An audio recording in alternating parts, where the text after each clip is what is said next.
Good morning students, how you all are. So अब तक हम हिस्ट्री पढ़ रहे थे, अब हम पढ़ रहे हैं अपना 5th chapter natural disaster. Geography में आएगा। ओके, डिजास्टर मीन्स प्राकृतिक आपदाएं, नेचुरल मीन्स प्राकृतिक, डिजास्टर मतलब आपदाएं। आपदाओं का मतलब मुसीबतें, यानी प्रकृति के द्वारा जो मुसीबतें आती है उनको डिजास्टर बोला जाता है in simple language. Fine. On 12th March 2011, Krishna saw the picture of a tsunami in the newspaper. आप ध्यान से देखिएगा, ये TSUNAMI लिखा है, T साइलेंट है, ठीक है। तो सुनामी उसने न्यूज़पेपर में देखा। After reaching school, she asked her class teacher, "Sir, I read the news about tsunami in the newspaper. How does a tsunami occur?"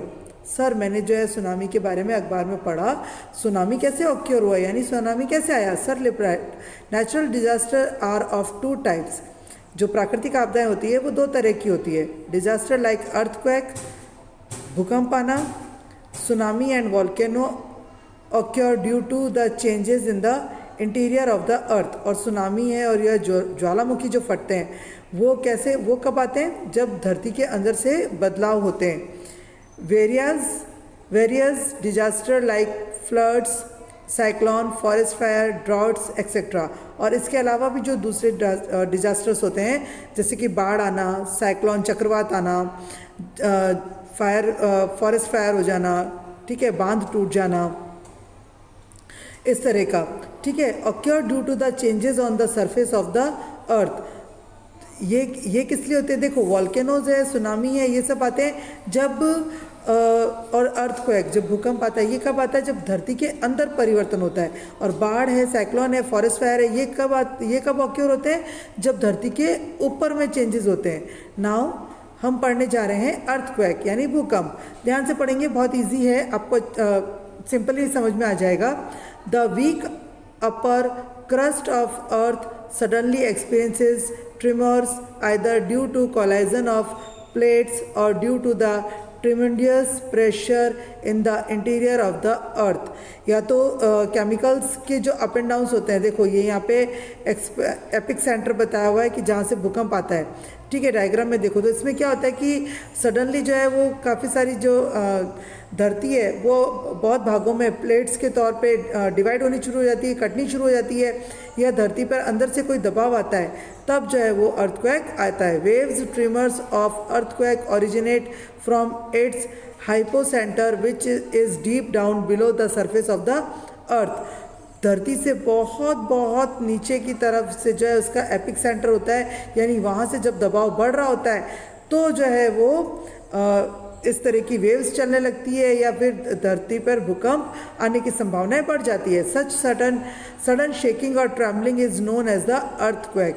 जब ये धरती में शेकिंग होना शुरू होता है या धरती हिलने डुलने लग जाती है, तब भूकंप आता है। Earthquake waves are created from the epicentre during the process of an earthquake.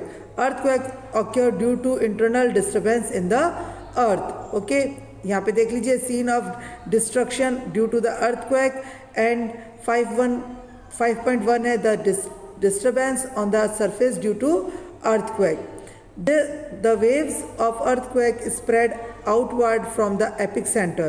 The point on the surface of the earth exactly above the hypocenter यानी focus is known as the epicenter। जहाँ से भूकंप शुरू हो रहा है, जो main जो जगह है, यानी कि आप देखना कई बार अब जब हमें ना ट्यूबवेल्स खुदवाते हैं या बोर खुदवाते हैं, तो जहाँ पर हम पानी का दबाव देख रहे होते हैं वहाँ पर बहुत अंदर तक हम गहराई में खुदाई करते हैं। सेम उसी तरीके से जब धरती में जहाँ से भूकंप आ रहा होता है, तो जो एपिक सेंटर है जहाँ पे बहुत ज़्यादा दबाव बढ़ गया है, बहुत ज़्यादा डिस्टर्बेंस हो रही है, उसको एपिक सेंटर कहा जाता है। The intensity of the earthquake is felt the maximum around the epic centre. और भूकंप के आसपास का एरिया जो है वो एपिक सेंटर देखा जाता है। The intensity of the earthquake decreases as we move away from the epicentre. The effects of an earthquake depend on the intensity of the earthquake. Earthquake की इंटेंसिटी पर, यानी कि उसके दबाव पर, उसके घनत्व पर पता पड़ता है कि भूकंप कितना तेज है। We can measure the intensity of the earthquake as and know its point of origin hypocenter with the help of a seismograph. Seismograph से जो है हम भूकंप नाप सकते हैं कि कितनी तेजी से भूकंप आया था. There are three main reasons for the occurrence of an earthquake.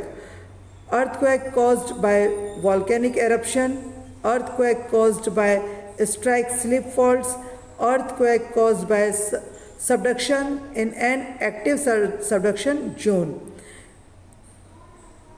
The center of the earth is approximately 6,371 kilometers from Earth's surface. Now, हमने ऊपर पढ़ा अर्थक्वेक के बारे में, अब पढ़ेंगे वॉल्केनोज के बारे में. वॉल्केनोज ज्वालामुखी.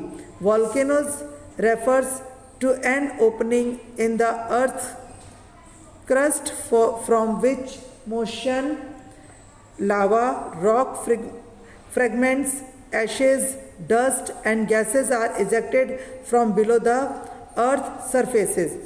धरती के अंदर से जो है राख निकलना, गैसेस निकलना, लावा निकलना, मिट्टी का वो फ्रेगमेंट निकलना, ये सब अर्थक्वेक, ये सब जो है वो भूकंप कहलाता है.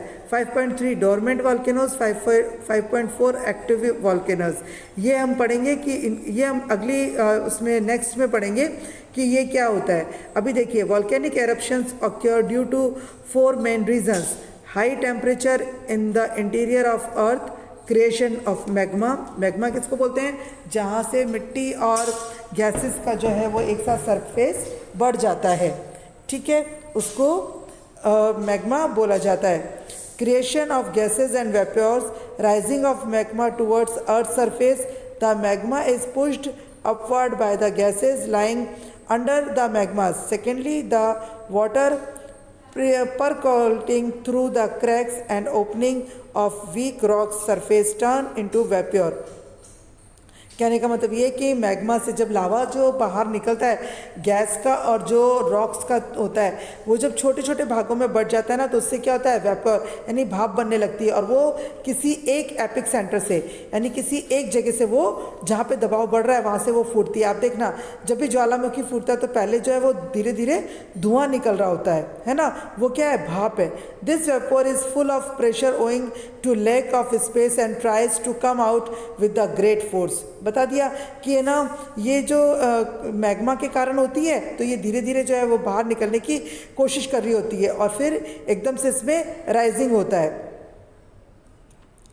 Okay. Reach near the surface of the earth and erupt with the high pressure in the form of lava, ashes, gas, rock, species of various shapes and size, etc. And this is known as a volcano. All these volcanic residues come on the surface of earth and form of a mountain-like structure. If the amount of gases and vapor is more and the vent on the earth's surface is narrow, then the eruption is dangerous. But if the amount of gases is less and the vent is broad and long, then the molten lava come out slowly and spread itself on the earth surface. जब आप देखना कोई भी ज्वालामुखी जब फटता है तो अगर वो बहुत तेज़ी से फट रहा है और बहुत सारी गैसेस उसमें से निकल रही है तो वो डेंजरस हो सकती है, हार्मफुल हो सकती है. लेकिन जो धीरे धीरे निकल रही है और अपना स्थान बना रही है तो वो जो है वो कम नुकसानदायक होती है. There are 3 types of volcanoes: active volcanoes, dormant volcanoes, exist volcanoes. Volcanoes are found at various places in the world. There is only one active volcano in India, and that is in the island of Andaman and Nicobar. Volcanic eruption at any place or region leads to massive destruction in the local area. ठीक है. अब आप पढ़ेंगे, ये आप पढ़ रहे थे कि भाई जो है वॉल्केनोज जब आता है तो उसमें कौन कौन सी चीज़ें होती है और कैसे वो निकल रहा होता है. अब यहाँ पे देखिए सुनामी के बारे में. ड्यू टू वॉल्केनिक एरप्शन और earthquake on the sea floor, high oceanic waves are created.